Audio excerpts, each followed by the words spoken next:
행복한데요. 감사하고요. 찬양도 해주시고 찬양팀들을 또 주님과 기도도 잘해주시고 오늘 또 말씀을 또 너무 잘해주셨죠. 가정 캠프 때는 우리 다니엘 아빠께서 말씀을 전해주셨는데 우리 학교에 목사님이 두 분 계십니다. 성탄 전에 연합예배로 우리 건강히 아빠께서 말씀을 전해주셨는데 박수로 감사드립니다.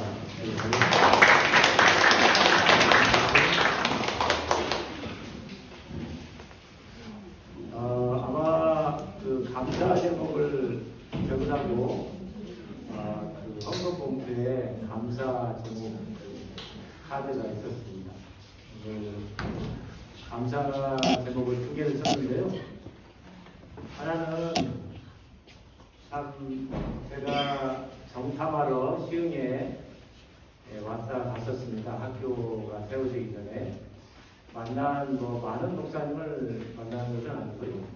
서너 분 목사님을 만났는데 굉장히 시흥에 학교 배우는 것에 굉장히 어려울 거라고 저한테 굉장히 겁을 주었는지 어쩐지 모르겠습니다. 굉장히 어려울 겁니다. 라고 하셨음에도 불구하고 하나님께서 또 시흥 땅에 소명학교를 또 세워주시고 지금까지 함께 해주셔서 너무나 감사하다는 감사 인사를 우리 하나님한테 또 해드리고 싶고요. 두 번째는 부족한 저와 함께 또 시흥 소명학교를 세우시겠다고 정말 개척자의 정신으로 또 믿음으로 오직 우리 예수님과 만왕의 왕이신 우리 예수님만 바라보고 이 땅에 정말 자신의 인생을 드리고자 하나님 드리고자 한 팬들 있잖아요. 팬들을 위해서 감사의 인사를 하고 박수 한번 보내주십시오.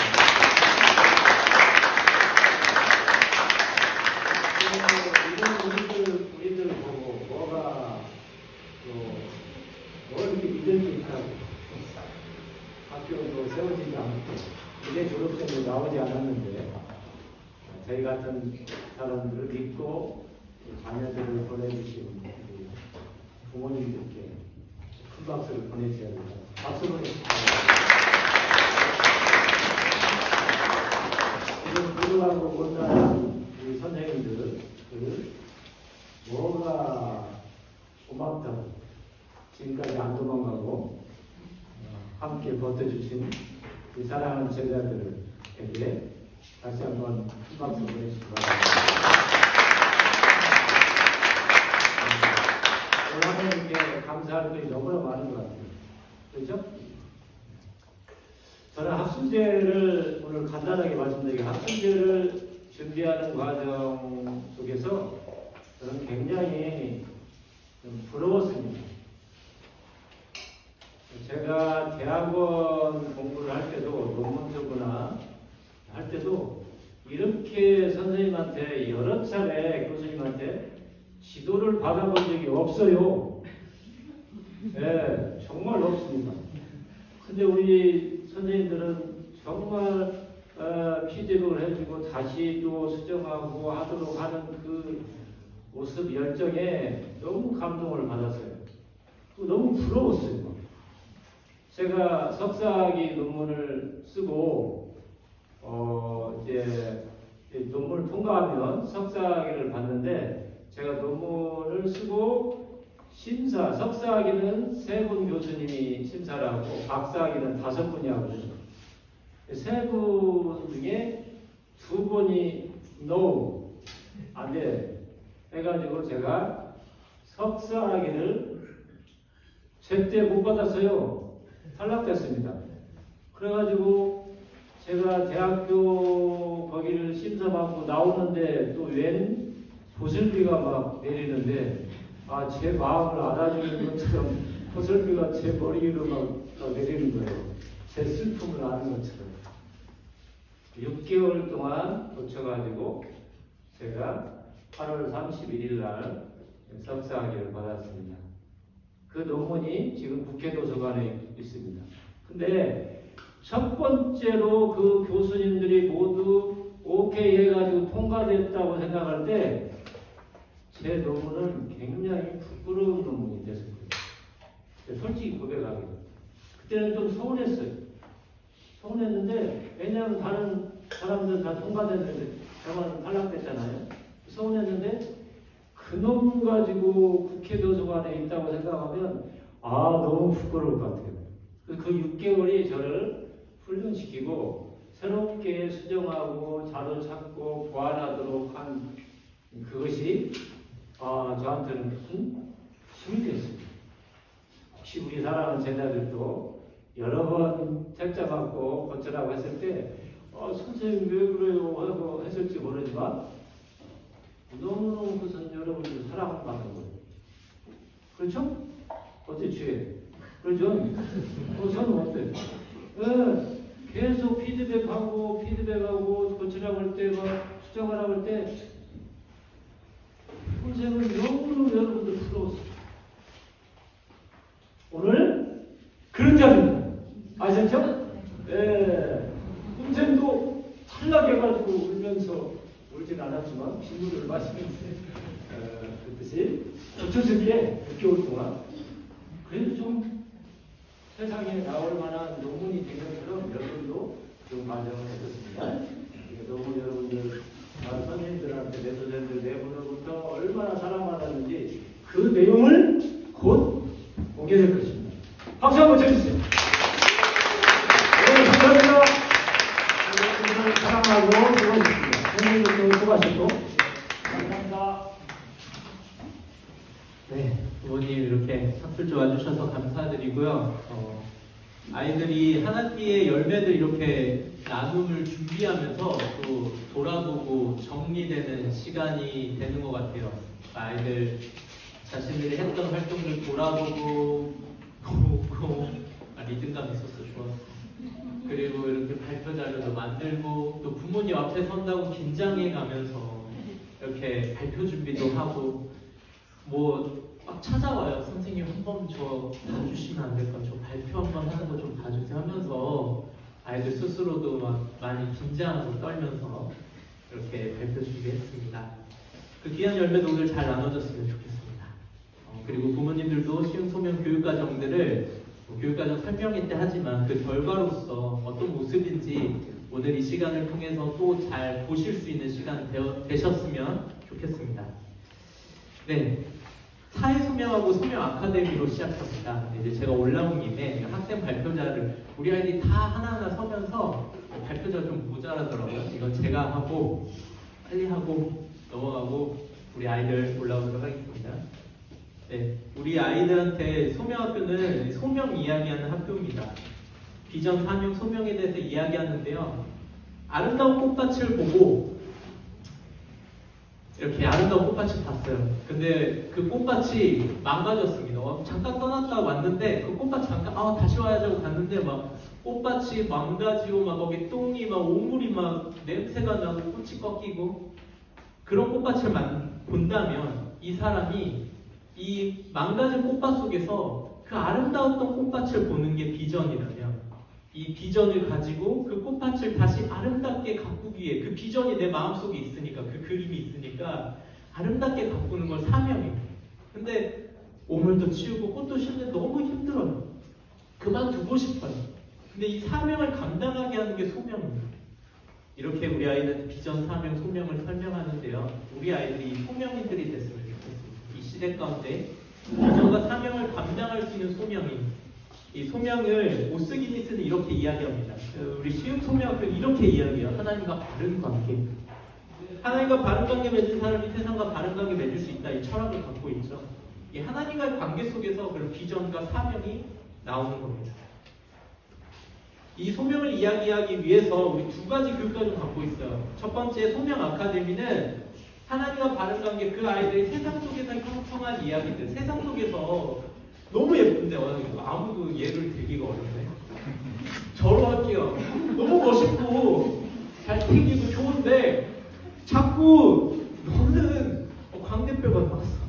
너는 너무 못생겼어. 너 이거 뭐 검버섯 뭐냐? 너는 너 입술 왜 그래? 막 너는 공부를 못해. 막 저 부정적인 메시지, 세상이 말하는 어떤 가치, 기준, 세상의 성공, 어떤 것 속에서 제가 평가받으면서 자라왔다면 제 안에 하나님이 말씀하신 내가 아니라 세상이 말하는 왜곡된 내가 존재하는 거예요. 우리 아이들도 자기 자신 안에 그 왜곡된 나, 자아 정체성을 가지고 살아가지 않도록 하나님은 그러면 우리 주원이한테, 우리 성우한테, 우리 다이한테 뭐라고 말씀하시는지 그 하나님이 말씀하신다 로고스 스토리를 좀 만들어 가보자, 이런 원대한 꿈을 가지고 제가 감히 복음의 교육과정 한 것입니다. 이전 학교에서 그렇게 설명했어요. 제가 그 이전 학교 연구 그런 일을 했었는데 저는 그렇게 생각해요. 우리 아이들 내면을 회복시키는 교육과정, 소명 아카데미, 그리고 그 아이들이 세상의 고통과 필요, 정말 하나님이 그냥 이 땅을 성육신 하셔서 고통받는 세상을 걸어오셨잖아요. 우리 아이들도 자신의 편안하고 안락한 삶에서 저기 고통받는 세상 속으로 걸어 들어갈 수 있는, 이웃의 고통에 무관심하지 않는, 우는 자들과 함께 우는 그런 아이들이 되었으면, 그래서 이 세상과, 이 세상이 그래요. 온 피조물이 지금 하나님의 아들들이 나타날 고대하고 기다리려고 하지 않습니까? 이 말씀 가운데 우리 아이들이 그렇게 자신의 이 회복된 정체성을 가지고 사명을 가지고 세상으로 나아간 아이들이 되기를 소망합니다. 고등 소명 아카데미 이런 교육과정이고요. 소명을 나누고 묵상하는 성찰하는 교육과정. 그래서 막 소명인의 삶에 대해서 올해는 그러지 않았지만 초대하기도 하고 영상으로 보기도 하고, 그리고 다양한 주제를 가지고 다큐멘터리를 가지고 또 책을 읽으면서 또 교사와의 대화를 통해서 묵상하고 성찰해 가고요. 아이들이 질문하고 스스로 생각하고 이런 교육과정입니다. 네, 또 사회소명은 이런 교육과정이 아이들이 연구하는 교육과정입니다. 세상의 각 영역을 바라보고 세상은 이렇게 말하는데 하나님은 뭐라고 말씀하실까 생각하면서 묵상하면서 연구하는 교육과정입니다. 세상이 빈곤에 대해서 세상은 이렇게 말하고 동성애에 대해서 세상은 이렇게 말하지만 하나님은 뭐라고 말씀하실까? 아이들 그걸 묵상해보고 그 주제, 사회, 심리, 문화, 예술, 정치 여러 영역에서 아이들 각자 관심과 흥미를 가지고 연구해 갑니다. 그 가운데 아이들 은사가 연결되기도 하고요. 이런 교육과정이 사회 소명입니다. 그리고 이번 학기 사실 딱 6개월 했어요. 6개월, 1학기 때는 하지 않았습니다. 1학기 때는 학업 역량에 집중하는 학기였던 것 같고요. 가을 겨울 학기 2학기 때 우리 10, 11학년 사회 소명 아카데미 중등 고등 다 하는데 사회 소명은 고등만 합니다. 그래가지고 이렇게 고등 10, 11학년 아이들 연구를 사회 소명 교육과정 진행했고 마지막에 연구기 했었는데 아이들이 각자 관심 있는 영역들이 연구에 드러나요. 유진은 음악, 다니엘은 정신병 쪽 다니엘 정신과 의사 될 거냐고 제가 그랬는데 어진이는 저출산 가정과 결혼 쪽이거든요. 가정적인 남자예요. 제가 다 탐납니다. 유찬은 디지털 유산관리, 물론 유찬이 음악에 대해서도 좀 관심을 갖고 있다가 왔다 갔다 하는 디지털 유산관리, 저도 이런 주제가 있는 줄 몰랐어요. 준이가 세계 남미 따뜻한 아이거든요. 그 다음에 지인이가 어릴 적 가정환경이 지인이가 이 유아와 아동에 관심이 있다는 걸 알게 됐어요. 이 사회소명하면서. 그리고 그 가정환경, 그 아동들의 유아들은 어떤 영향을 끼치는지에 대해 관심이 있다고. 그래서 주원이는 그 심리에 관심 있는 아이라는 것을 이 사회소명을 하면서 조금씩 발견하게 되는 것 같습니다.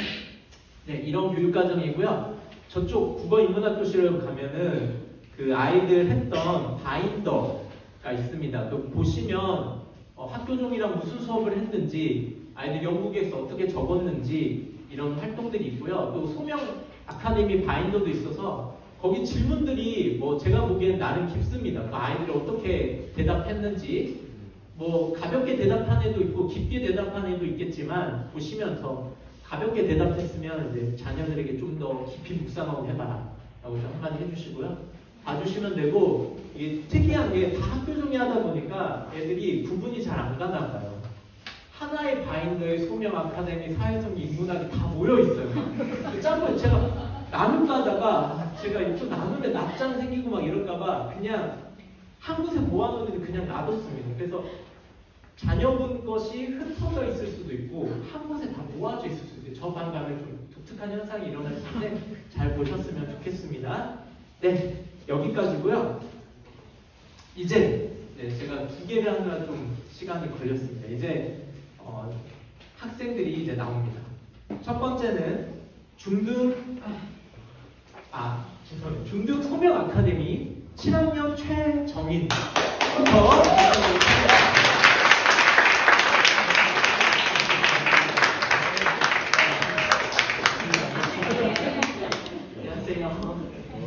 중등 소명 아카데미 보석 나눔 프로젝트 발표를 맡게 된 7학년 최정인입니다.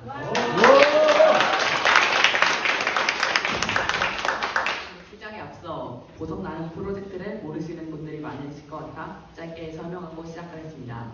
보석 나눔 프로젝트는 적성 검사에서 나온 저의 재능을 바탕으로 신소명학교 공동체를 8일 동안 섬겨보는 프로젝트입니다. 저는 창의력과 언어 지능이 높게 나와서 AI나 주변 인물들의 추천을 바탕으로 평소 관심 있던 도서관에 관해 제 보석을 나눔하려고 프로젝트를 짰습니다.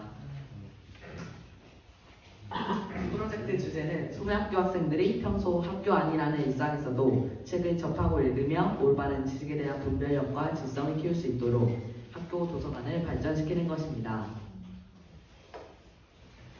프로젝트 수행 과정 초반에는 도서들을 분류 및 진열하고 각종 인형들과 리스로 꾸미는 등 도서관의 외관을 꾸미는 일들을 하였습니다.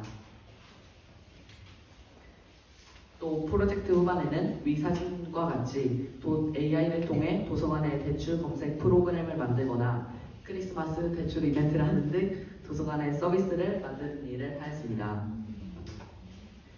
그리하여 제가 계획했던 도서관 발전 프로젝트의 완성도는 100%입니다. 계획한 프로젝트의 도서 검색이나 크리스마스 이벤트 등 큰 내용들을 모두 수행하였기 때문입니다.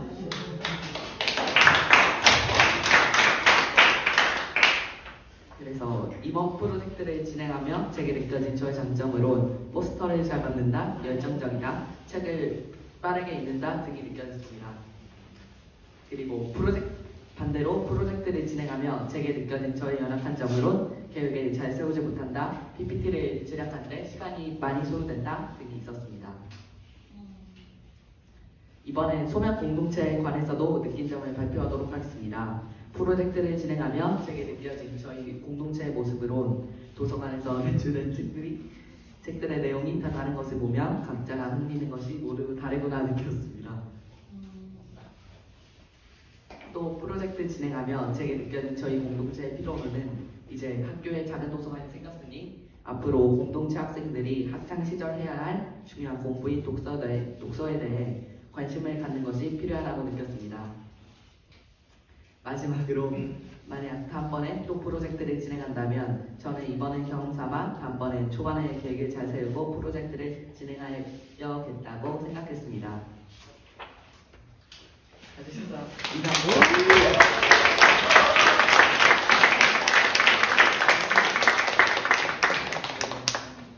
다음은 우리 국어 11학년 한지인, 중고등 통합교실 우리 지인이가 대표로 국어는 이제 책을 읽습니다. 우리 지인이가 나와서 국어 이야기 해주겠습니다.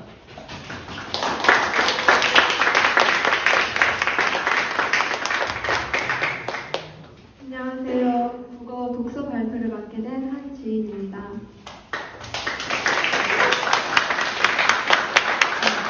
저는 이번에 고등에서는 총 2가지 책을 또 같이 수업을 하였습니다.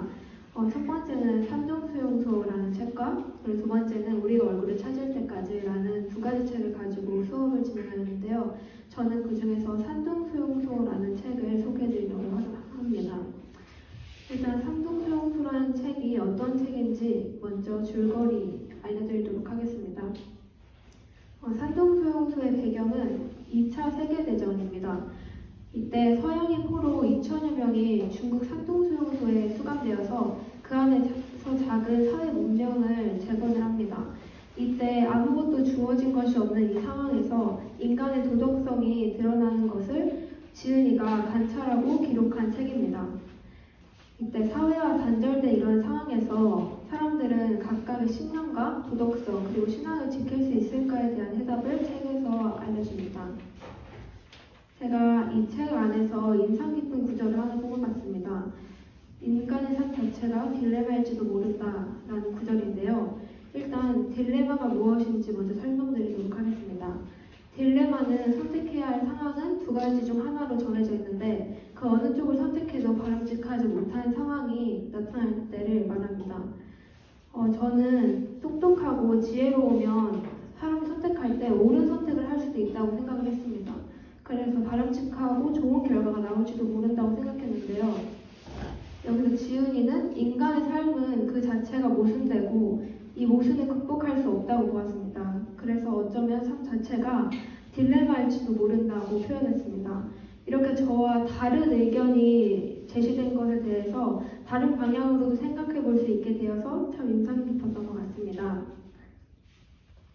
네, 다음으로는 제가 인상에 남는 에피소드를 하나 말씀드리도록 하겠습니다.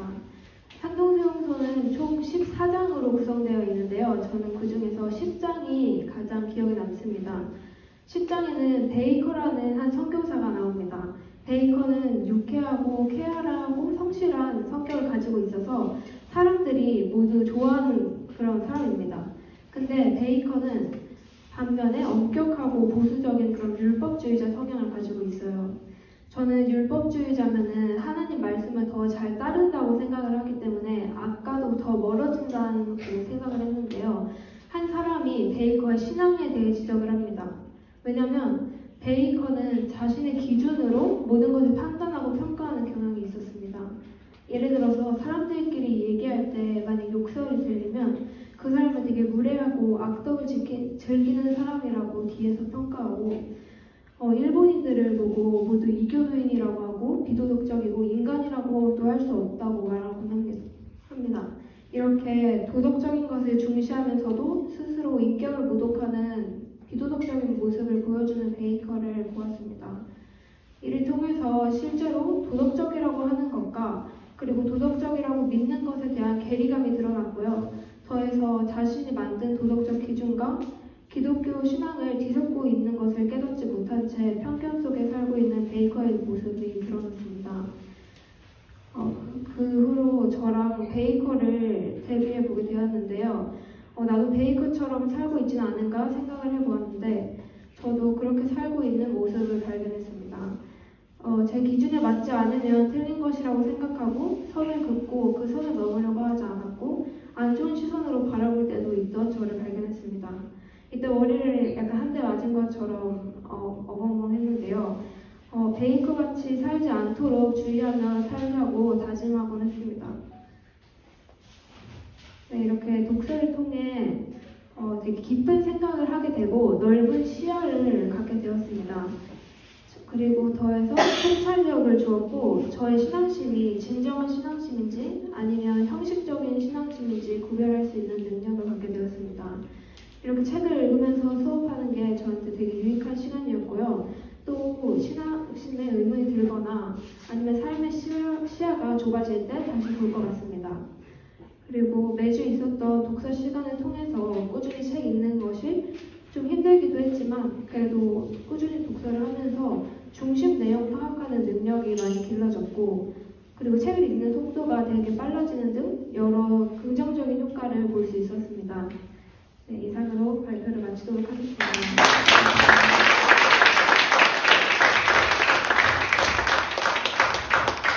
네, 다음은 어려운 교육과정을 맡았어요. 우리 10학년 윤어진 인문학 발표하도록 하겠습니다.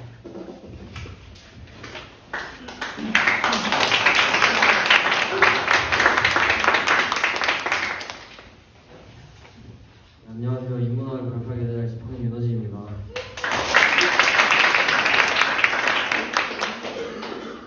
수학에서 인문학은 무엇일까요? 수학에서 가질 수 있게 도와주는 수업입니다. 그렇다면 기반이란 무엇일까요? 기반은 세계관이라고도 말할 수 있습니다. 인간은 세계관에 의해 생각하고 행동합니다. 여기서 기반은 우리 사회와 개인의 세계관이라고도 말할 수 있습니다. 그리스 때 폴리스가, 로마 시대 때는 황제가, 중세 시대 때는 종교가, 그리고 종교개혁 이후 인간들은 계몽주의 과학혁명 등 즉 이성을 사회 기반으로 삼았습니다. 그럼 그 이성이 인간들에게 과연 좋은 기반이었을까요?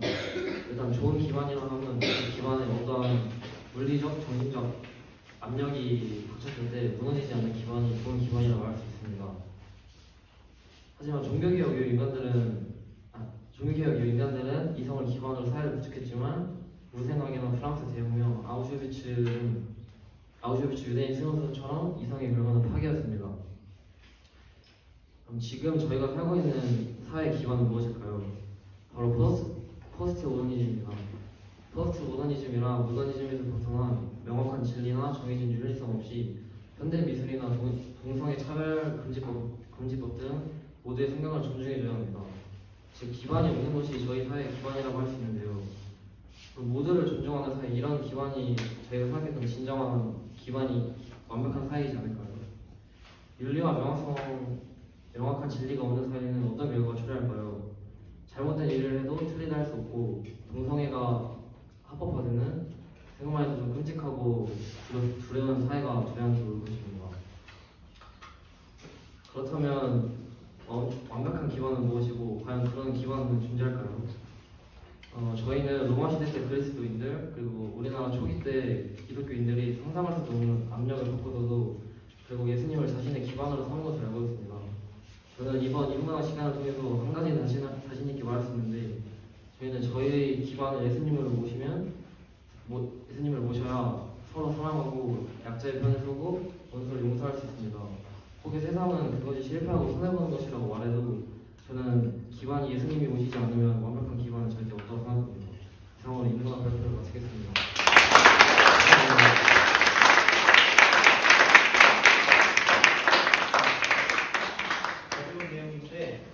어려운 내용인데 잘 발표했습니다. 네, 다음은 형제예요. 한자 7학년 윤도진 발표하도록 하겠습니다.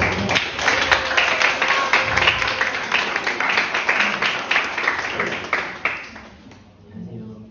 시흥초등학교 7학년 윤진입니다. 저는 학술제 발표에서 한자를 맡게 되었습니다. 그 발표 전에 간단한 퀴즈를 준비해보았는데요. 맞추시면 소정의 상품이 있습니다.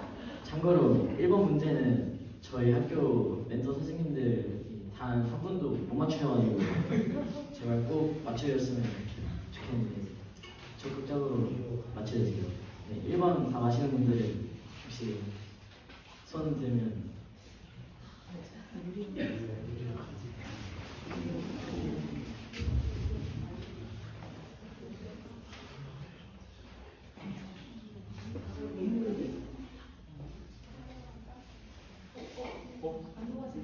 나온 거 같아요. 손 들고 서준이 엄마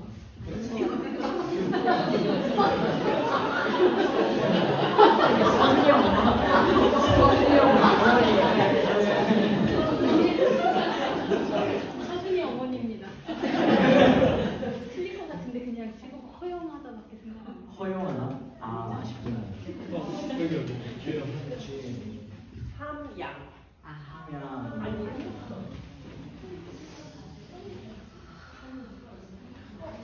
하면 어디서 들렸던 것 같은데 일단 자신 있게. 아닌가요? 네. 상품은 내일 제가 자녀분에게 발도스를 커피를 그리고 학교에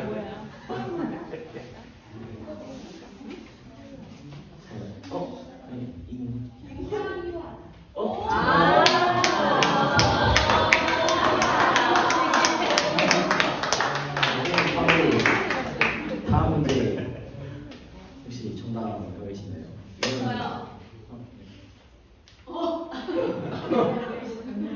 당황한 것 같은데. 공경 공경과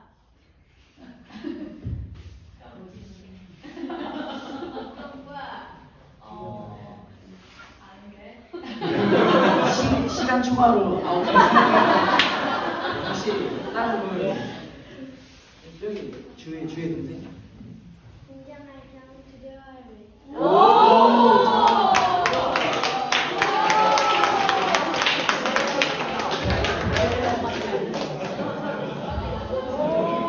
본격적으로 발표를 시작해보겠습니다. 네, 저희 7학년 진짜 가을 겨울학기에 교과서는 중등 어휘 필수 교재인 EBS 어휘가 독해다라는 교재를 썼고요. 이 교재는 먼저 이렇게 보시면 예를 들어 경향이라는 단어가 있으면 이렇게 한자로 기울 경자에 향할 형자로 한자 풀이를 해주면 더 잘 이해할 수 있게 되고요. 그리고 이런 경향이라는 단어가 어떤 상황에 쓰이는지 예문을 들어 더 잘 이해할수록 도와줍니다. 그리고 추구하다 같이 몇몇 단어에서는 이렇게 혼동하기 쉬운 말들을 같이 넣어주어서 더 넓고 정확히 구체적으로 알 수 있게 도와줍니다. 그리고 아까 지향과 지양의 차이를 외우기도 그리고 이해하기도 어려웠는데 이거를 한자로 같이 알려주어서 한자의 차이로 지향은 뜻, 지로 그걸로 향하다라는 그 어휘였고요. 그리고 지향은 그칠 지로 더 높은 단계로 나가기 위해 어떠한 것을 하지 아니하다라는 뜻의 지향에 있었습니다. 그리고 이렇게 페이지마다 있는 헷갈리기 쉬운 말들의 차이를 알려주는 부분이 있는데요. 개발과 개발은 발음도 비슷하고 글자도 비슷해서 더 혼동하기 쉽고 사실 저는 이 개발은 이 책에서 처음 봤는데요. 이게 이런 식으로 더 어떤 상황에서 쓰이는지도 알려주고 어떤 뜻인지도 더 잘 알려줬던 책이었던 것 같습니다. 그리고 제가 배우면서 가장 어려웠던 어휘들 중 하나는 벌이다와 벌이다의 차이점이었는데요. 이게 둘 다 발음도 너무 비슷하고 글자도 비슷해서 더 헷갈렸던 것 같은데 먼저 벌리다는 적절하고 가까운 두 대상을 멀어지게 하다라는 뜻을 갖고 있고 벌이다는 어떠한 일을 시작하다라는 뜻을 갖고 있습니다. 네, 그리고 이렇게 보시면 배운 어휘들을 가지고 이게 예문을 만들어보는 수업 활동을 진행했는데요.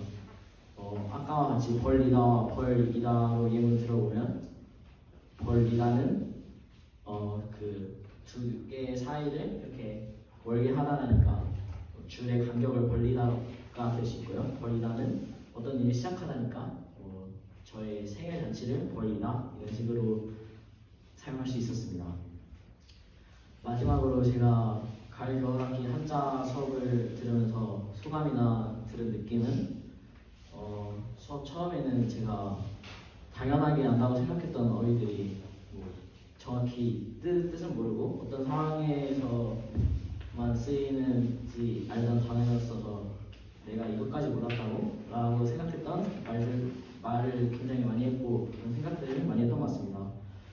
하지만 수업을 들으면 들을수록 점점 알아가는 어휘들이 많아지고 그래서 뿌듯함이 굉장히 들었고요. 그리고 목요 평가를 보고 물론 싫지만 매듭을 볼 때 그런 그 어휘들을 이렇게 써 내려갈 때 굉장한 성취감이 들었던 것 같습니다. 네, 들어주셔서 감사합니다. 네, 다음은 이제 영어입니다. 제가 넘기면 안 될 것 같아요. 네, 우리 한선우, 국방면 한선우 영어 발표해 주세요.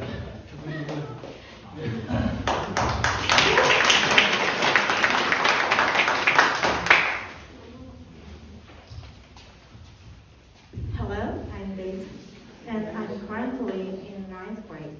I would like to the project we did over the winter time. Firstly, we looked into 3 different EPL players. We analyzed the abilities of their annual salaries. The player I would like to talk about today is colors. I looked into the strength and weakness of his football skills. After I analyzed his salary from 2019 to 2024. With these figures, I analyzed how his football skills influenced his annual salary. From this project, I learned about data analysis and the importance of gathering a range of information. Also, I must work hard to achieve results. This project has helped me realize what my strengths and weaknesses are. Thank you for listening.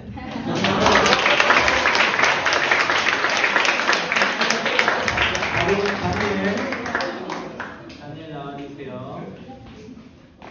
우리 다니엘 둘이 좀 다릅니다. 다른 반지에 어떻게 했을지 보고 있습니다. 예, 안녕하세요. 다니엘입니다.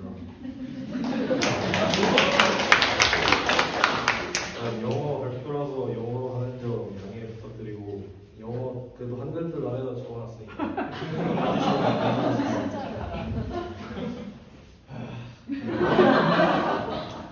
Okay. For this semester's English project, we chose 3 players from the EPL League who researched their skills in relation to their annual salaries and explored whether their market value is justifiable. I wanted to conduct a more in-depth analysis that showed a good balance of numerical and qualitative data. The player that I researched was Erling Haaland. Haaland had outstanding talent since childhood. He later became a main striker for Manchester City. Haaland dominates the game with his incredible speed and physicality.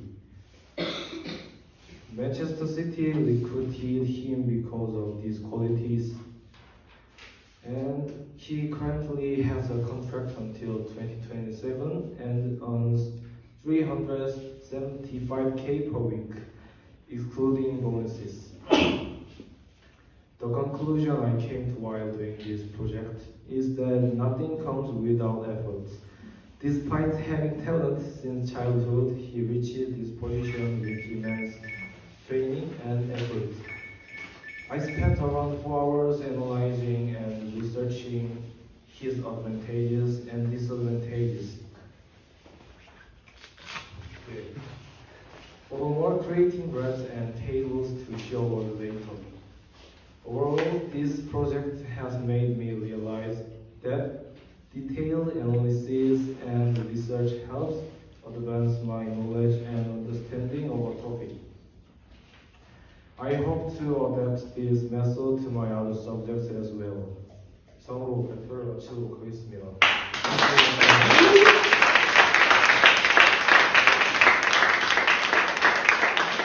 네, 수학 우리 친학년 개평가 발표하도록 하겠습니다.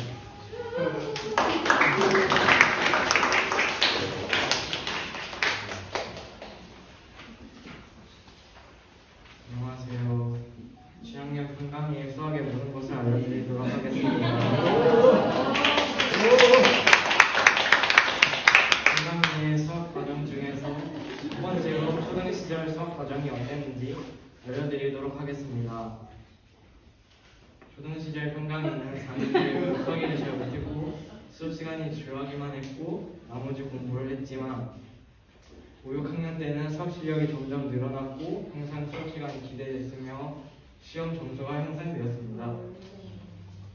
수학을 잘하게 된 이유는 첫 번째로 적극적인 참여가 있었다고 생각하고 두 번째로는 필기 능력이 있었다고 생각합니다. 두 번째로는 중1 평강의 1년 수학 과정을 알려드리도록 하겠습니다. 이 학교에서 수학의 발견을 공부하면서 수학의 기초를 다시 잘 알게 되었던 것 같고 활동을 하면서 머릿속에 더 잘 들어오는 수업이었던 것 같습니다. 그리고 이것은 제가 수학의 발견을 공부하면서 정리한 자료들입니다.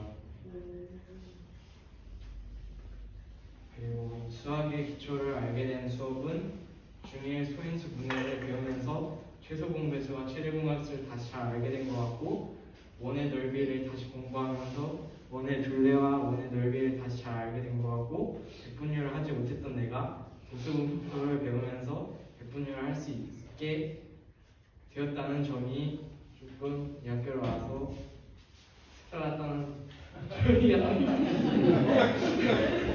그 수학 시간 활동하려는 정사면체 만들기와 원기둥과 원뿔 부피를 아는 수업을 했는데, 이 수업을 하면서 조금 더 머릿속에 잘 들었던 것 같고, 그 수학에서 흥미를 느끼는 이유는 어려운 문제를 나 스스로 풀었을 때 흥미를 느낀다와 어려운 문제를 풀어서 맞았을 때 조금 흥미를 느낀 것 같습니다. 감사합니다. 다음은 9학년 임다희 발표하도록 하겠습니다.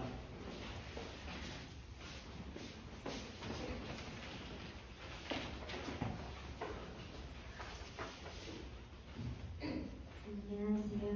수학의 발견을 주제로 발표하게 된 임다희입니다.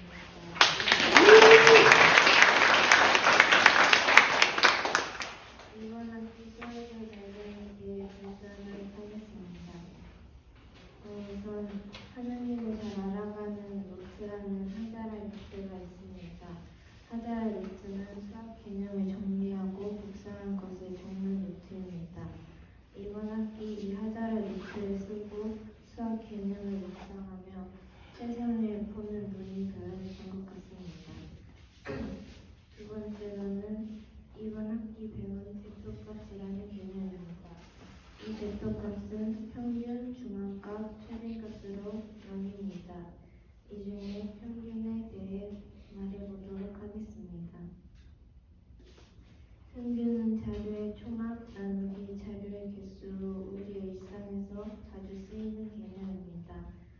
평균의 장점으로는 다양한 자료의 값을 하나의 값으로 설명할 수 있다는 장점이 있고요. 단점으로는 자료 중에 극단적 값을 가진 자료가 있을 경우 대부분의 자료 방향을 파악할 수 없다는 단점이 있습니다. 때문에 자료에 극단적인 값이 있을 경우 중앙값이나 최근값을 사용하는 게 좋습니다. 이번 학기 수학을 배우며 이러한 사실들을 알게 되었습니다.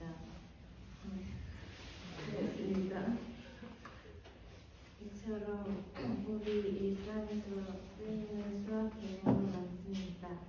때문에 우리가 수학을 배우거나 관심을 가지면 세상을 보는 눈이 조금이나마 바뀔 수 있습니다.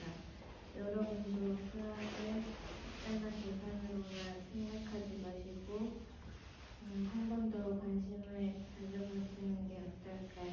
이상입니다.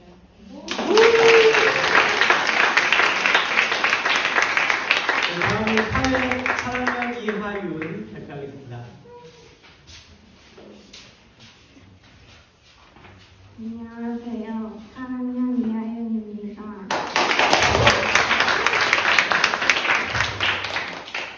제가 발표할 과목과 주제는 사회 차이와 차별입니다. 제가 소개할 차이와 차별의 큰 단어는 7단원 개인과 사회생활입니다. 이 단원에서 차이와 차별을 선택한 이유는 평소 차이와 차별이 같은 의미라고만 생각해왔었는데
침해하고 심각한 고통과 소외감을 초래하고 사회 구성원들 간의 대립과 갈등 심화 사회 통합을 저해합니다. 예시로는 인종, 피부색, 성격, 성별, 종교 등이 있습니다.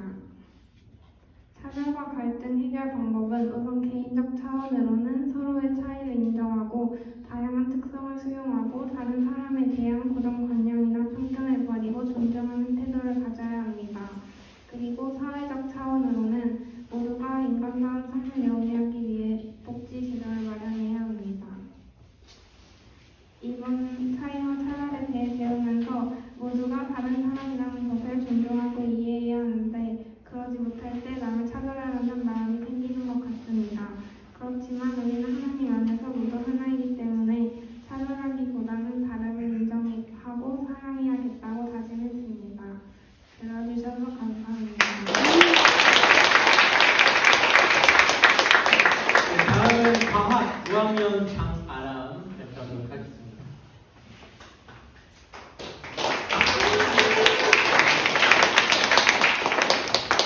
안녕하세요. 저는 장아람입니다. 제가 발표할 것은 과학 시간에 진행했던 기독교 세계관으로 사람의 유전자 바라보기 프로젝트입니다. 목차는 이렇게 6가지로 구성되어 있습니다. 앞서 말했듯이 저는 사람의 유전자에 대한 주제를 선택했는데요. 이 주제를 선택한 이유는 과학과 유전학이 발전됨에 따라 이를 악용하여 사회적 차별을 조장하거나 하나님 안에서의 인간의 존엄성을 떨어뜨리는 일이 있어서는 안 된다는 생각을 전하고 싶어서 이 주제를 선택했습니다. 본격적으로 유전자에 대해 알아보겠습니다. 사람의 유전자에는 어떤 특징들이 있을까요? 우선 유전자란 부모에게서 자손에게로 전달되는 한 단위의 유전 정보로 그 본체는 4가지 연리로 된 기다란 사슬입니다. 이 사슬은 아미노산을 뜻하는데 이 아미노산 수만 개가 결합해서 단백질을 만드는 것입니다. 이렇게 해서 만들어진 단백질은 우리 몸에서 여러 가지 작용을 하는데요. 우리 몸의 세포와 구조를 만드는 재료가 되기도 하며 세포 안에서 일어나는 생명 현상을 제어하기도 하고 신경과 근육 작용이나 음식물 분해 등의 역할도 합니다. 사람의 유전자에 담겨있는 하나님의 속성에는 어떤 것이 있을까요? 우선 창세기 1장 27절 말씀을 살펴보겠습니다. 하나님이 자기 형상, 곧 하나님의 형상대로 사람을 창조하시되 남자와 여자를 창조하시고 저희는 이 말씀을 통해 모든 사람은 우월하거나 엘드한 것 없이 모두 하나님의 온전하신 형상과 그 모양대로 부족함 없게 지어졌다는 것을 알 수 있습니다. 그렇다면 저희를 이렇게 지으신 하나님의 창조 목적은 무엇일까요? 에베소서 2장 10절 말씀을 살펴보겠습니다.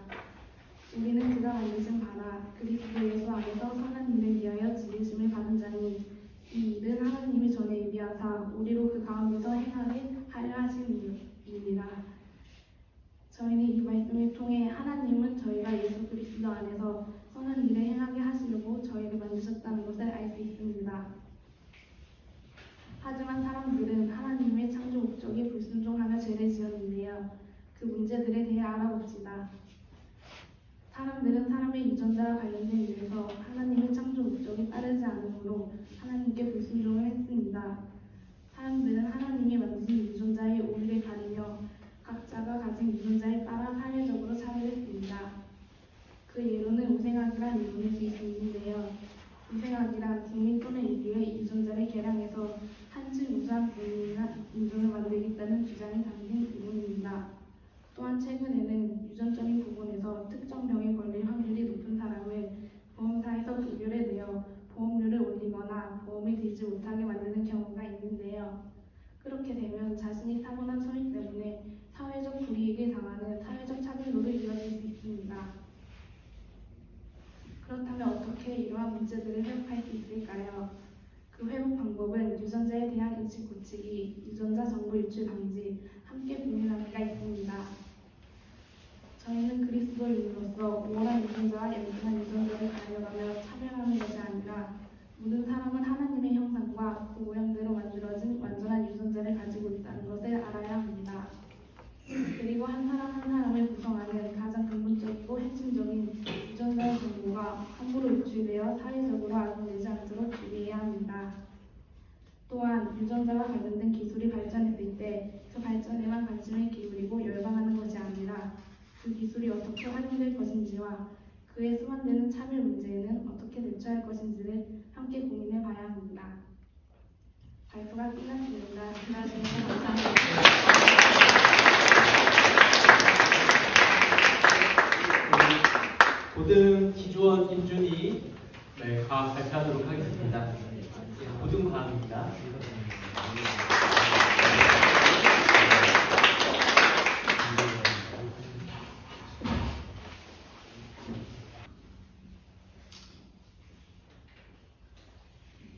안녕하세요. 11학년 이수원. 임준입니다.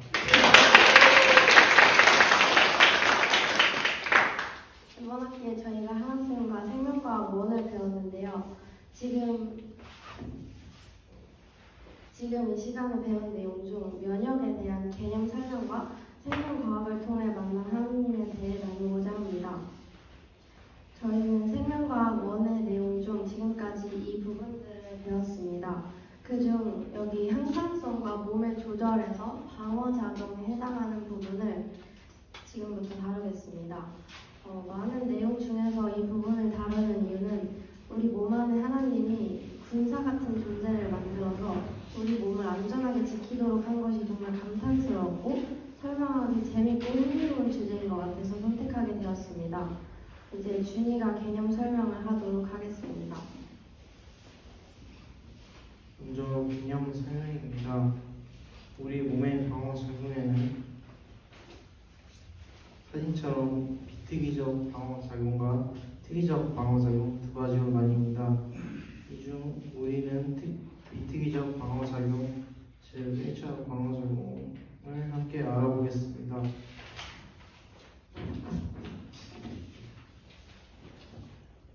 방어작용은 병원체를 강화하는 작용인데 이때 병원체란 인간 또는 동식물에서 감염성 질환을 일으키는 원인 생물체로서 세균, 바이러스 등이 이에 속합니다.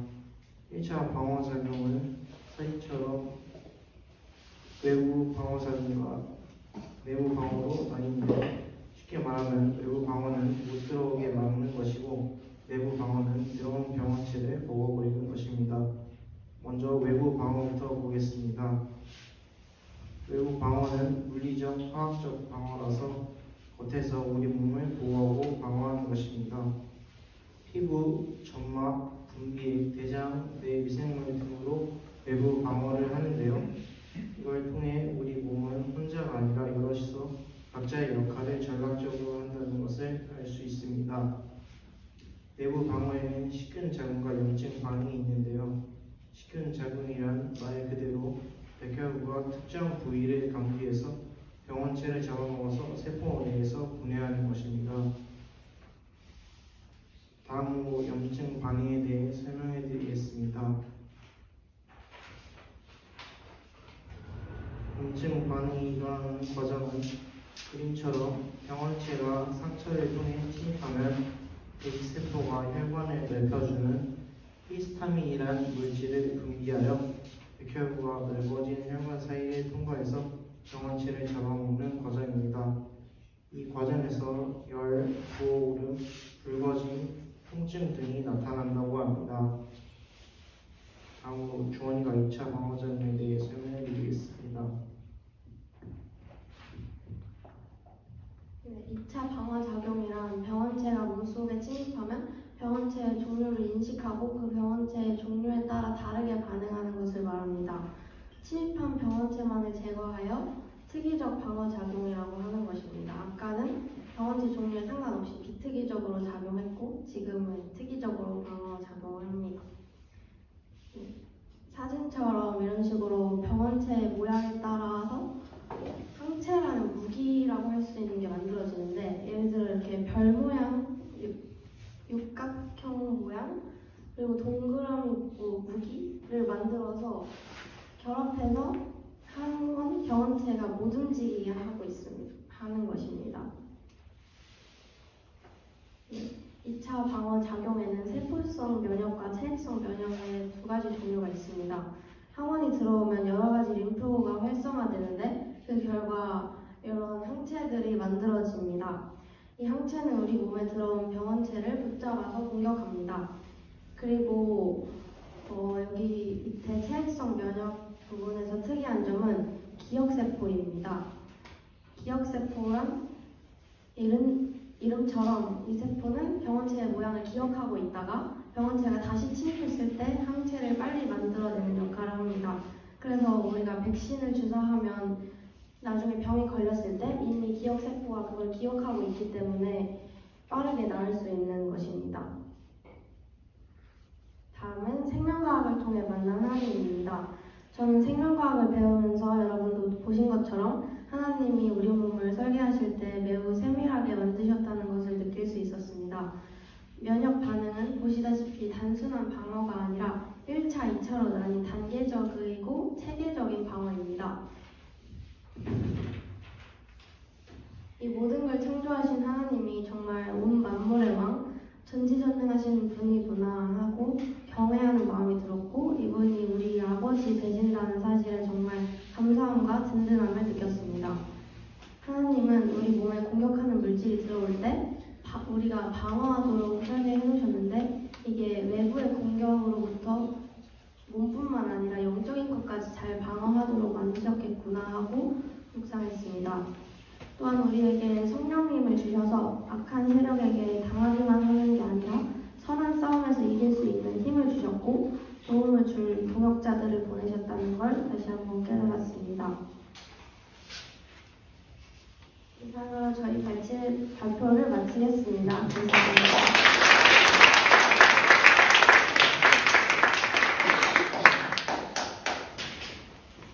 네, 제가 문과를 선택한 이유가 오늘 발견한 것 같았습니다.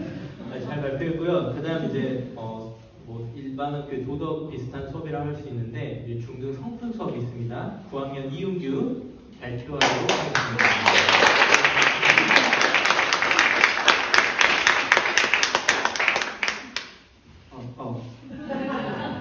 안녕하세요.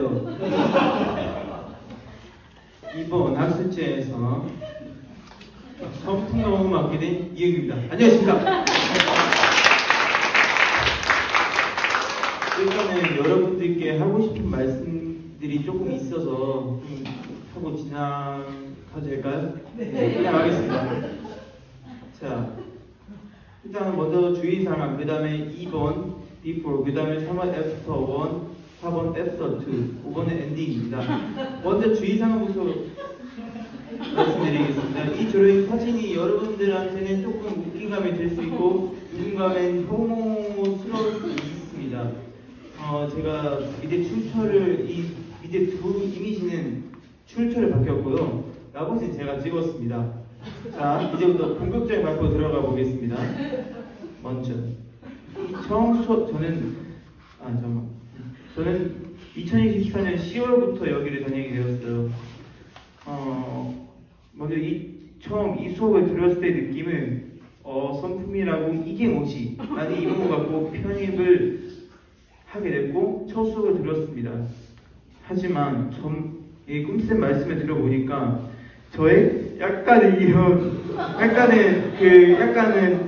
제 몸에 약간 악함 같은 그런 그 초등학교와 그 다음에 중학교의 삶이 일반 중에 있었던 삶이 되게 나빴어요.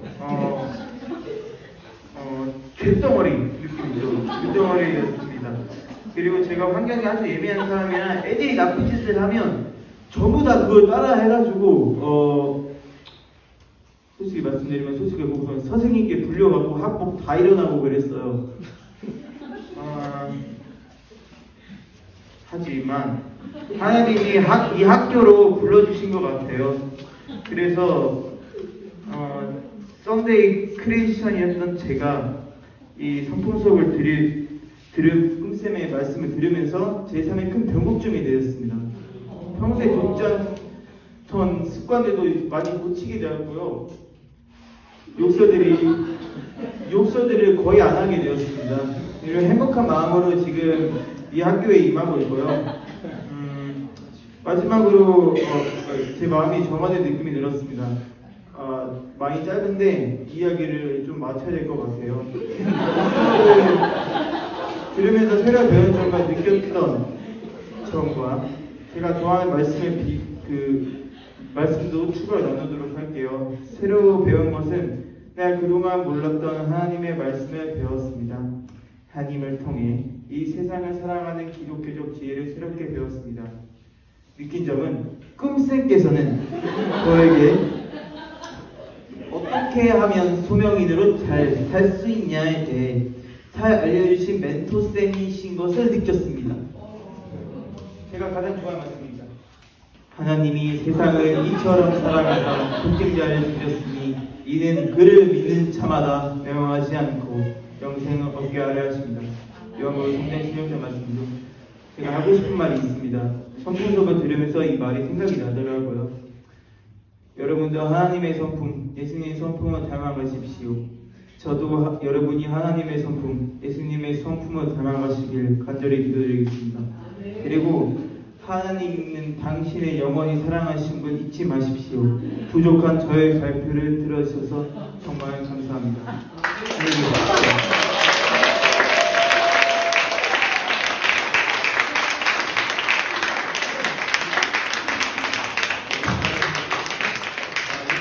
올라와야 되는 우리 성경 하면 서유지.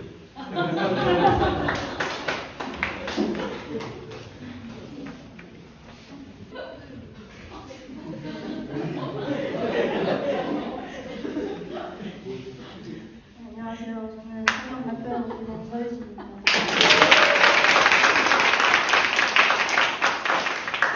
말씀 묵상과 성경 수업에 대해 발표하려고 합니다. 매일 아침에 열었던 말씀 묵상입니다. 8개의 장들이 성경 말씀, 그 장들의 성경 말씀을 통해서 묵상했습니다.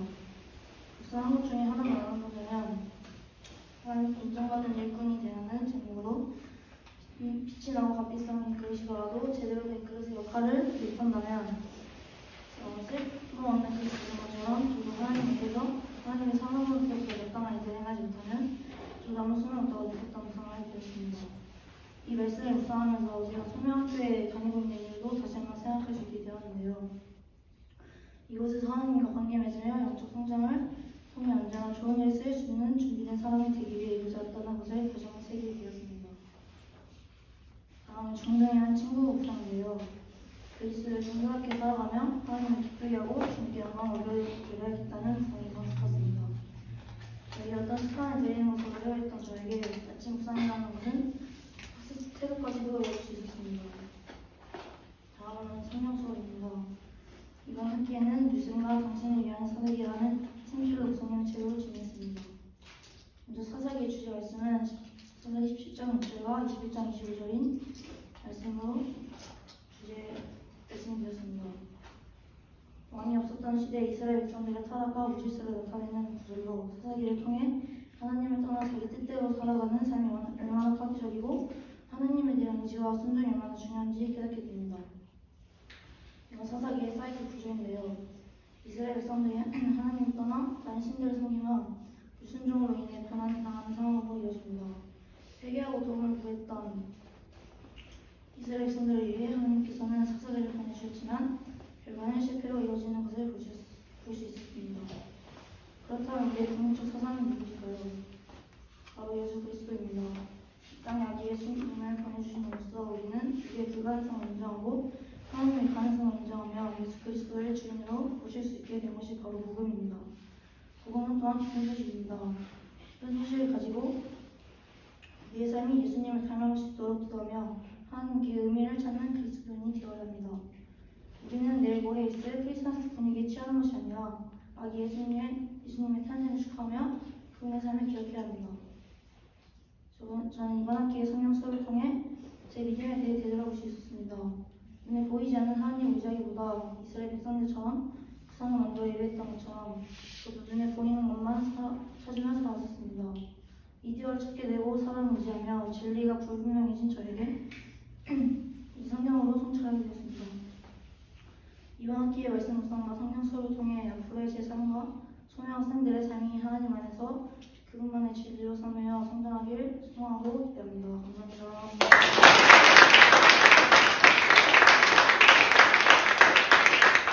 다음은 우리 미술 7학년 2주에 뵙도록 하겠습니다.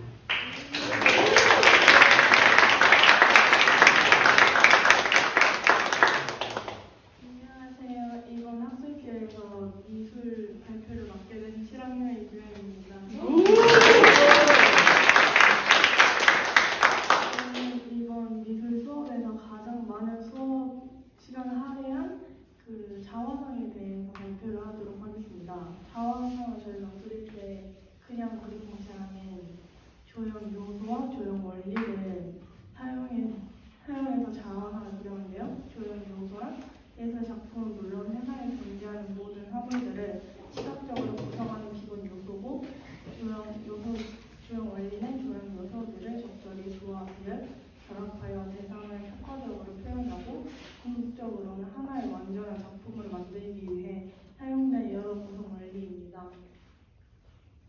제가 사용한 조형 원리는 피아노의 건반에 반복되는 모습의 조형 원리 반복을 사용했고 창문의 같은 크기와 반복되는 모습의 조형 원리 대칭을 사용했습니다.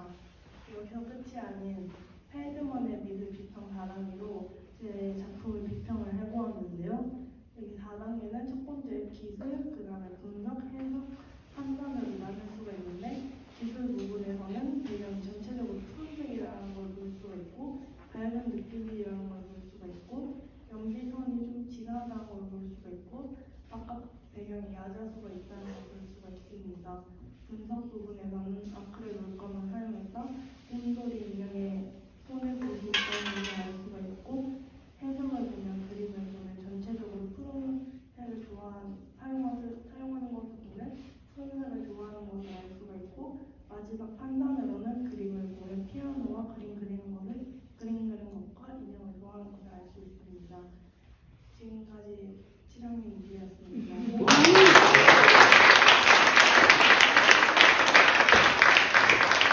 두 번째 우리 9학년 박서준 발표하도록 하겠습니다.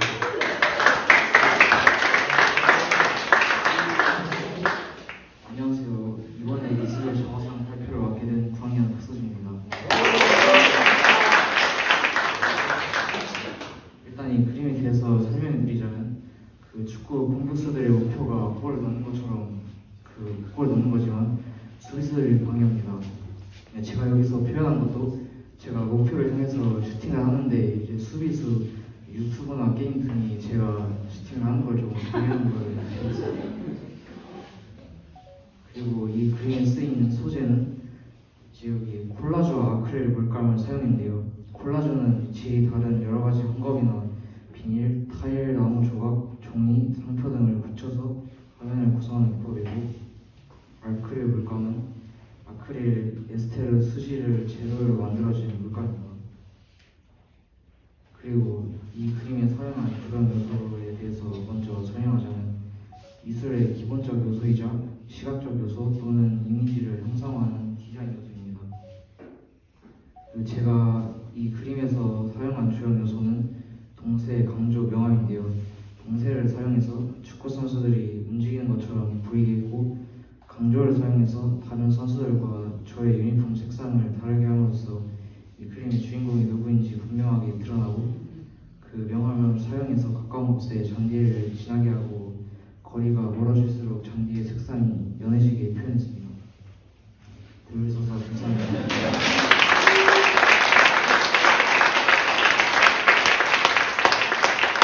마지막입니다. 우리 음악 이유찬 발표하도록 하겠습니다.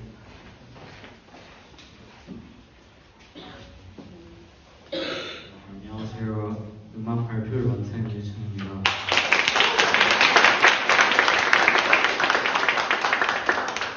이번 학기 음악 시간에는 기타의 기본기를 배우는 시간을 가졌습니다. 기타 코드를 잡는 방법과 다양한 주법들을 익히면서 기타에 대한 이해가 점점 더 깊어졌습니다. 사실 처음엔 기타에 대한 관심도 없었고 그리고 악기를 전혀 다뤄본 적이 없었습니다. 하지만 이번 학기 동안 꾸준히 연습하고 배운 덕분에 이제는 코드도 잡을 수 있게 됐고 그리고 간단하게 어느 정도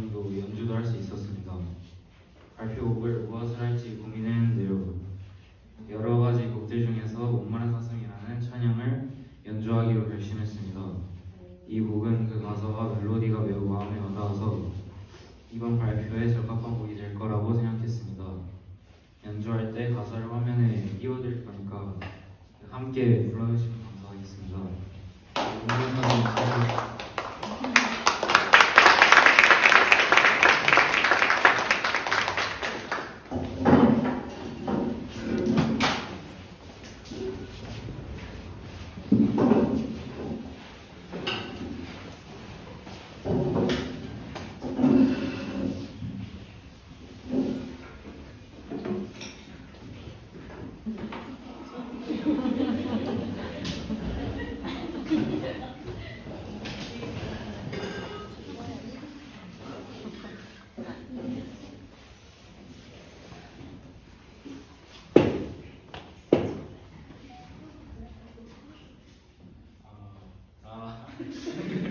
하나, 둘, 시작.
이것으로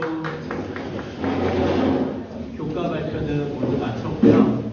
교주 선생님 나오셔서 하시기 전에 부모님께 드리는 안내 사항 몇 가지 좀 전달 드리도록 하겠습니다.